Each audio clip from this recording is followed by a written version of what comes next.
Imagine you are sitting at a table in a dimly lit room. Opposite you sits a silent figure. On the table is a single coin. The figure offers you a bet. If you win everything, infinite joy and eternal life. If you lose, you might lose everything or nothing. But there is a catch. If you refuse to play the game, and the game turns out to be real, the loss isn't just nothing, it's everything. You look at the coin, you talk to yourself, you realize you can't leave the room. Because no matter what you choose, there is a price to pay.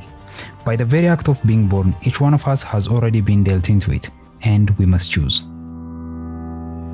Blaise Pascal was a theologian and a mathematician who invented the mechanical calculator, co-founded the theory of probability and the principle of atmospheric pressure. He was a man of cold, hard numbers, but he was also a man living in a state of existential terror. He once wrote, "The external silence of this infinite space frightens me." In 1654, he survived a near-death carriage accident. That same year, Pascal experienced a spiritual vision for about 2 hours, which is widely believed to have caused him to become a theologian. As a mathematician, he decided to apply the logic he used for gambling and dice games to the existence of God. He realized when it comes to the big question, reason is limited. We can't prove God exists, and we can't prove He doesn't.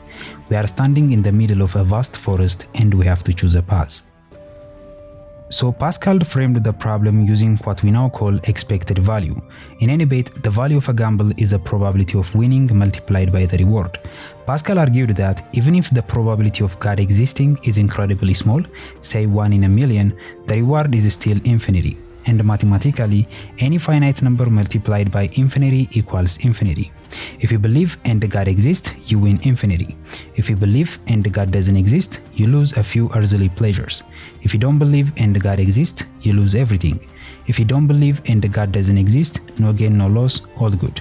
This is called Pascal's wager. To Pascal, the maths was settled. A rational gambler must bet on God because the potential gain is infinite and the potential loss is finite. And refusing to play is itself a bet, one that carries a risk of infinite loss. Then the world started firing back. As expected, Pascal faced some criticisms. The strongest criticism is called the many God objection. It points out that Pascal's wager assumes there is only one coin on the table, meaning one God. But human experience is different.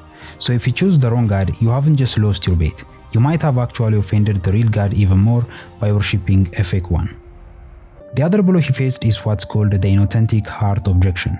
Skeptics asked, can you actually force yourself to believe? If I offer you $1 billion to believe that the sky is bright green, could you do it?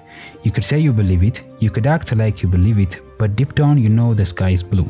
Critics argued that any God worth worshipping would see through a bet, and if you are only praying because you are afraid of the maths, that's not faith, that's a business transaction, and no God is impressed by someone who believes for calculated self-interest.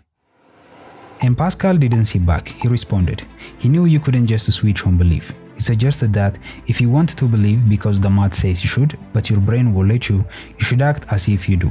Attend the service, use the holy water, follow the rituals. In short, fake it till you make it as a rational strategy.